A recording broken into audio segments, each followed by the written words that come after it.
भारत सरकार का गृह मंत्रालय जल्द ही भारत की पहली आतंकवाद विरोधी नीति को जारी कर सकता है। यह आजादी के बाद पहला अवसर होगा जब इस प्रकार की नीति जारी की जाएगी और ये इस संदर्भ में भी महत्वपूर्ण हो जाती है क्योंकि भारत का राष्ट्रीय आतंकवाद विरोधी सम्मेलन नई दिल्ली में शुरू हो गया है। ये सम्मेलन 26-27 दिसंबर को चलेगा। इसका उद्घाटन हमारे देश के गृह मंत्री अमित शाह के द्वारा ही किया गया है और आयोजन करवाया जा रहा है नेशनल इन्वेस्टिगेशन एजेंसी, राष्ट्रीय जांच एजेंसी के द्वारा।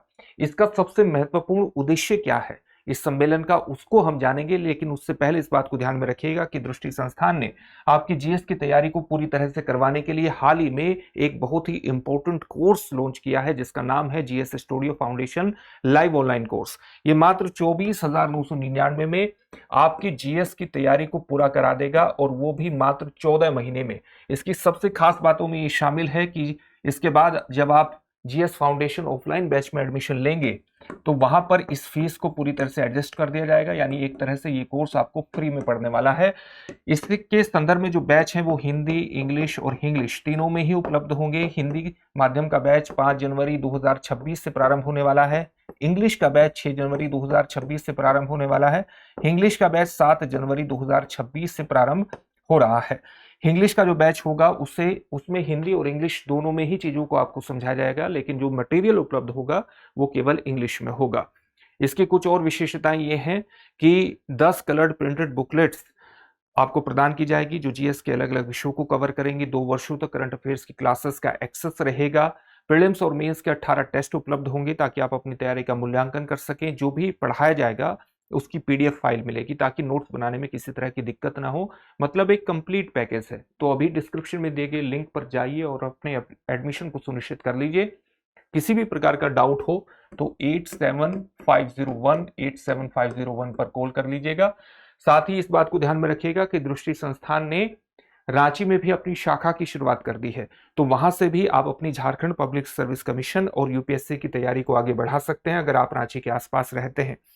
इसकी सबसे खास बात क्या है, राष्ट्रीय आतंकवाद निरोधी सम्मेलन की सबसे खास बात यह है कि ये अलग अलग एजेंसियों के बीच, अलग अलग संस्थाओं के बीच जो आतंकवाद से लड़ने का काम करती हैं उनके बीच कोऑर्डिनेशन को एस्टेब्लिश करने की कोशिश करता है।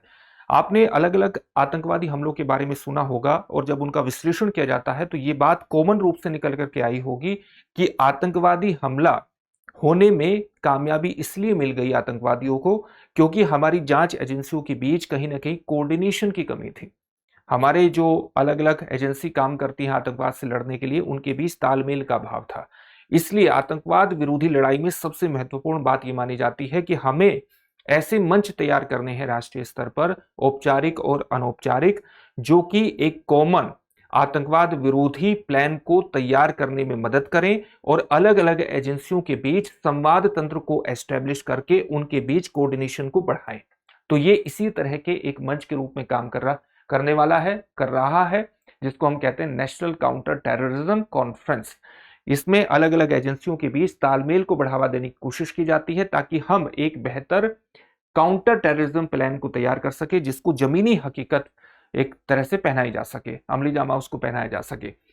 तो इसकी सबसे महत्वपूर्ण खास बात यही है और इसी के लिए इसमें संघ शासित प्रदेशों के साथ साथ राज्यों के जो वरिष्ठ पुलिस अधिकारी हैं, केंद्रीय एजेंसियों के जो वरिष्ठ पुलिस अधिकारी हैं, वरिष्ठ अधिकारी हैं, आतंकवाद विरोधी विशेषज्ञ, तकनीकी, कानूनी और फॉरेंसिक विशेषज्ञ, ये सारे शामिल होते हैं और आतंकवाद से जुड़े हुए अलग अलग मुद्दों पर चर्चा करते हैं। कई विषयों पर चर्चा की जाती है, जैसे राष्ट्रीय सुरक्षा को प्रभावित करने वाले मुद्दों पर चर्चा होती है, आतंकवाद से उभरने वाली नई चुनौतियों पर चर्चा होती है। इसके अलावा भी कई महत्वपूर्ण मुद्दे होते हैं जिन पर चर्चा की जाती है। अलग अलग एजेंसियां किस प्रकार से जब आतंकवाद की जांच करती है तो उनके सबक क्या रहते हैं उस पर आदान प्रदान होता है।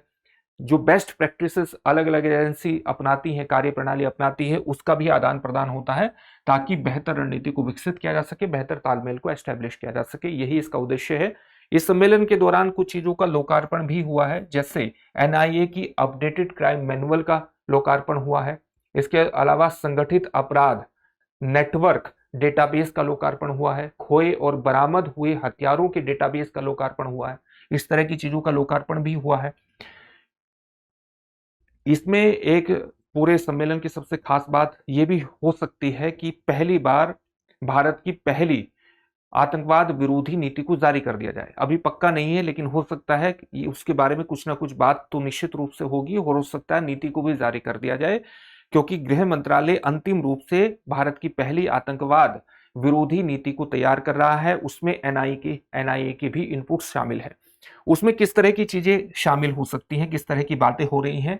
एक तो उसमें जो सबसे महत्वपूर्ण बात यह है कि जो ऑनलाइन रेडिकलाइजेशन हो रहा है, डिजिटल रेडिकलाइजेशन हो रहा है, तो डिजिटल रेडिकलाइजेशन पर निश्चित रूप से उससे डील किस प्रकार से करना है, उसमें हमारी जो पहली आतंकवाद विरोधी नीति है उस पर निश्चित रूप से कुछ ना कुछ बात आएगी निकल करके कि उसके पीछे उसके प्रति किस प्रकार की स्पष्ट नीति अपनानी है। अगर आपने रेड फोर्ट ब्लास्ट के बारे में देखा हो तो वो भी कहीं ना कहीं ऑनलाइन रेडिकलाइजेशन के ही मुद्दे से जुड़ता है। साथ ही जो भारत की खुली सीमाएं हैं उसका किस प्रकार से आतंकवादी संगठन इस्तेमाल कर रहे हैं उस पर भी कुछ स्पष्ट नीति आने वाली है। खुली सीमाओं के अंतर्गत आप देख सकते हैं कि कई आतंकी नेटवर्क हैं जो कि नेपाल के रास्ते भारत में प्रवेश करते हैं, तो इस पर भी एक स्पष्ट नीति आ सकती है। इसके अलावा विदेशों में स्थित कई एजेंसियां हैं जो भारत में धर्मांतरण या दूसरे मुद्दों पर अपने नेटवर्क को बढ़ाने का काम करती हैं। जैसे पाकिस्तान की आईएसआई तो है ही, कनाडा स्थित कई संगठनों के बारे में भी इस प्रकार की सूचनाएं प्राप्त हुई हैं। इसके अलावा कुछ और महत्वपूर्ण मुद्दे हैं, जैसे आधार स्पूफिंग। आधार स्पूफिंग का मतलब क्या है कि एक फ्रॉड बायोमेट्रिक पहचान का निर्माण करके अपनी पहचान को छुपाना आतंकवादियों के द्वारा।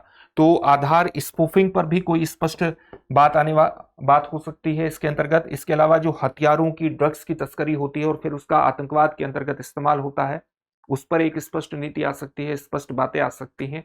तो इस तरह की चीजें इस नीति में हमें देखने को मिल सकती है। अब देखते हैं कि गृह मंत्रालय इसको कब जारी करता है, इसी काउंटर टेररिज्म कॉन्फ्रेंस के अंतर्गत जारी करता है या बाद में। Introducing Drishti IAS Everyday Wear, the casual jacket and the polo neck t-shirt, perfect for everyday and casual wear. Shop now on the Drishti Learning app and Flipkart. Buy link in the description.